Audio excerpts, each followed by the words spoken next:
Hello friend, అస్సలాముఅలైకుం. మనం బూస్టర్ని ready చేసుకుంటున్నాము. Tea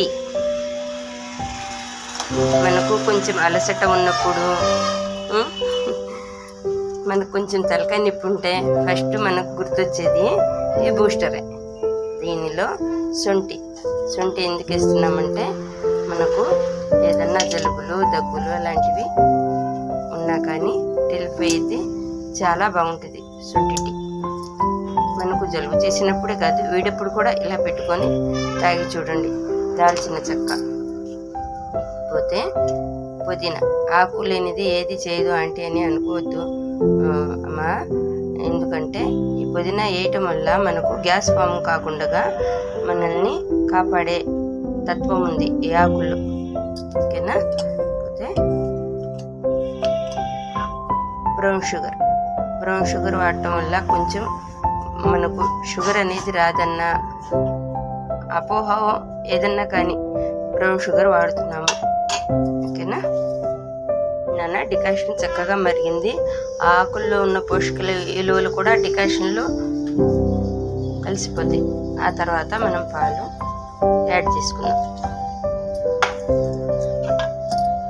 చక్కగా కొంచెం ఇలా తిప్పి కలుపుకుంటే చాలా బాగుంటుంది. చూడండి ఆకంతా ఎలా అయిపోయిందో. ఇలా కాడలతో వేస్తావేమో అని మీరు అనుకోవచ్చు, కాడలే వేస్తారేంటని చెప్పేసి. కాడల్లో కూడా పోషక విలువలు చాలా ఉంటాయి. చూసారు కదా టీ ఎంత చక్కగా మరుగుతుందో. ఇలా మరగాలి. ఇలా మరిగితేనే మనం వేసిన దినుసుల పోషక విలువలు టీలో కలుస్తాయి. చక్కగా ఇలా మరగాలి. 1-2 సార్లు మరగనివ్వండి, ఏం కాదు. అవును కదమ్మా, మనకు ఏదన్నా తలకాయ నొప్పి ఉంది, తొందరపడి ట్యాబ్లెట్లకు అలవాటు కావద్దు నాన్న. ట్యాబ్లెట్ల వల్ల మనకు చాలా హెల్త్ ప్రాబ్లాలు చాలా ఉన్నాయి.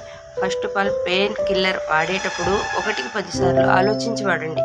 ఏమంటే దానివల్ల కిడ్నీల ఎఫెక్ట్ చాలా ఉంది. చూడండి నాన్న, ఉదయాన్నే మనం లేచి నమాజ్ చదువుకున్న తర్వాత ఆ తర్వాత మనం చేసే పని ఏమిటి? నీళ్లు 1 గ్లాసు గోరువెచ్చని వాటర్లో కొంచెం నిమ్మరసం వేసుకొని తాగితే మనకు కొలెస్ట్రాల్ బాధ దరిదాపుల్లో కూడా చేరుతూ సి విటమిన్స్ పుష్కలంగా ఉంటుంది దాంట్లో. ఆ తర్వాత మనం ఇలాంటి టీ కానీ లేదు అలాంటి కషాయాలు కానీ చక్కగా తీసుకోవచ్చు. మనము టీకి అలవాటు పడ్డాం కానీ కాబట్టి మనం టీని వదులుకోలేము. అందుకని ఇలా ఆకులు, శొంఠి, దాల్చిన చెక్క అలా వేసి తీసుకోవటం వల్ల దాని ప్రభావం, టీ ప్రభావం మన మీద చూపించదు, గ్యాస్ ఫామ్ కాకుండా ఉంటుంది. Thank for watching.